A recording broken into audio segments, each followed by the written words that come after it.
بسم الله الرحمن الرحيم الحمد لله رب العالمين وبه نستعينه على أمور الدنيا والدين وهرين waxaan rabaa inaan halkan ka salaamo ummadda Soomaaliyeed ee daawanaysa ama ina dhageysanaysa waxaan halkan shirkan u qabanay ama warbixintan aan rabaa inaan dadka Soomaaliyeed la wadaago inaan u cadeyno in cashuurtii dawladdu ay soo rogtay ahayd cashuurta gadista oo ahayd cashuur runtii horaba loo qaadi jiray siyaabo kala duwan dawladdu ay u qaadi jirtay laakiin hadda la casriyeeyay in doodo iyo su'aalo ka soo noqday oo ganacsatada ay soo celiyeen inaan go'aamadii ka soo baxay halkan dadka Soomaaliyeed kula wadaago waxa maalmihii ugu dambeeyay socday wada xaajood u dhaxeeyay dawladda iyo ganacsatada oo ah dadka inta badan cashuur bixiyaasha su'aalahaas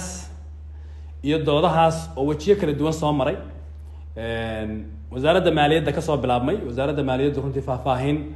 aad u dheer ka siisay ganacsatada cashuurta nooceeda iyo qaabka loo qaadayo iyo farsamo ahaan sida loo fududeynayo iyo ganacsatada oo runtii culaysyo cashuurta ka baxsan soo jeediyey oo qoran oo maxaan ku idhaahdaa faahfaahsan dawladda u soo jeediyey kulamadii halkaa ka soo bilaabmay oo soo maray marxalado kala duwan hay'adaha kala duwan ee cabashooyinkaasi qursayso la iska arkay gaadhay halka u sarreysa oo madaxda dawladda ad ogtihiin madaxweynuhu maanta inuu ka hadlay caawana halkan kusoo gabagaboobay kulamadaas iyo wadaxaajoedyadaas oo ra-iisul wasaaruhu kulan uu shir guddoomiyey oo u dhaxeeyey wakiilo iyo dad matalayay ganacsatada cabanaysa ay halkan caawa wadaxaajood dheer iyo dood dheer iyo isfahan kama dambaystii lagu gaadhay waxaan rabaa markaa go'aamadii la isla qaatay ee la isku afgartay inaan dadka Soomaaliyeed iyo ganacsatadaba la wadaago waxaa lagu heshiiyey in cabashadii iyo culaysyadii ay ganacsatadu soo tabiyeen ay dawladda la soo wadaageen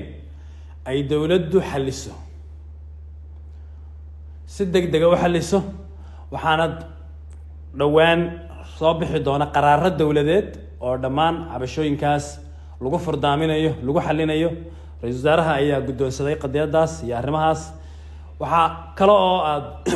aan runtii xoojin doonaa ka shaqeynaynaa in dhammaan waxyaalaha la xiriira arrimaha maaliyadda la mariyo hanaanka maaliyadda ee dawladda taas markaa waxaan jecelahay inaan ganacsatada iyo dadka Soomaaliyeed ugu bushaareeyo in safgaradkaas ganacsatada iyo dawladda dhex maray uu sidaa kusoo gabagaboobay waxaa dhanka kale iyadana la isku afgartay cashuurta gadista ee dawladdu muddaysay berri oo 18 in la qaado iyadana isafgarad laga gaadhay sidii dawladdu u muddaysay ay berri toole ku bilaabanto si habsami u socda lagu bilaabo ganacsatada iyo dadka Soomaaliyeedna waajibka cashuurta ee saaran ee cashuurta gadista ah sidii loo madlay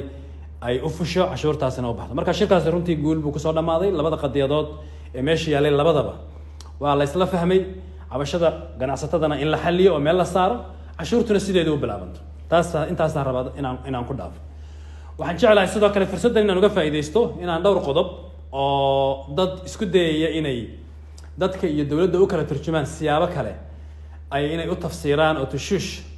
u kala geliyaan shacabka iyo dawladda ay u tafsiireen cashuurta gadistu waa cashuur ku waajib ah meel kasta oo macaamilaad gadideed uu ka dhaco waxa hadda aan soo kordhisay dawladdu waxa weeye in cashuurtaas lagu qaado hanaan danabaysan oo electroniga cashuurahaas gadista waxa ay saaran yihiin wixii la kala gadanayo oo kaliya marka qofka muwaadinka ah uu rabo inuu wax gato oo business wax ka gato ama meherad wax ka gato waxa koraya 5% horeba loo qaadi jiray oo ganacsatada laga qaadi jiray laakiin hanaan cusub lagu qaadayo ma jirto cashuur ama khidmad ka go-aysa labada qof aan waxba kala gadanahayn ee wax lacag isu diraya ama isu tuuraya ha noqoto dahab inay isugu tuuraan ama EVC isugu tuuraan ama aaladaha la midka ah isugu tuuraya waa cashuura oo saaran ma jirto waxaan maqlayay dad leh markaan hebel qof u tuuro ee qofkaasi qof u sii tuuro ee qof kale u sii tuuro intaba lacag baa laga jaraya wax ka jira ma jiraan wax cashuura oo saaran ma jirto wax khidmad oo saaran ma jirto waxa kaloo aan rabaa inaan iftiimiyo ganacsatada gadda alaabaha jumladda ah ama badeecadaha jumladda ah ee meherado kale oo ganacsiga wax ka gada ee wax ku kala gadanaya labada koonto ganacsiyada u furan ee merchantka loo yaqaano ama walletka loo yaqaano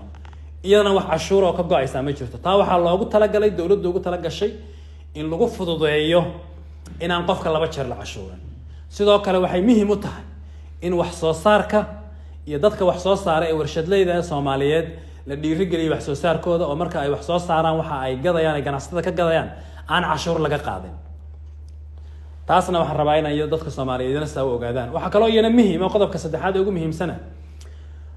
qofka lacag ugu jirto koontadiisa ha noqoto wallet ama account ama merchant ee aan wax macaamilada ama transactions samaynin cashuur kama go-ayso dad waxaan maqlayay raba inay dadka ku khalkhaliyaan in lacagahooda haddii aanay la bixin iyagoo meesha ku jirta dowladdu wax ka goosanayso wax ka jira ma jiraan qofka lacagta accountkiisa ugu jirta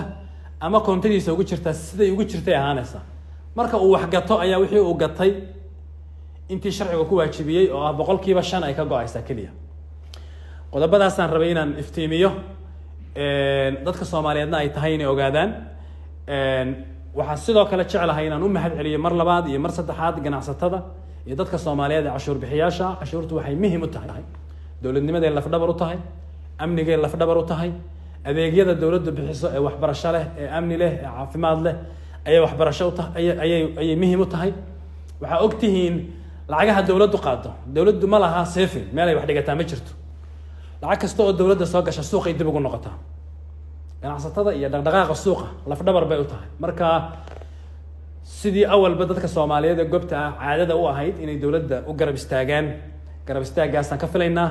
wada shaqeyn baan ka filaynaa waxaan ka filaynaa in cashuurta si hufan loo bixiyo dowladdana waxa ku waajiba in cashuurta dadka ay ka qaadayso u maareyso sidii aad u maareyn jirnay ee ahayd si hufan oo transparent wakiilna aan ka nahay wixii dadku bixiyaan inay meesha ay ku baxday iyo qaabka loo maareynayo ogtiin systemka aan dhisnay ayaana laf dhabar u ah inay daahfurnaan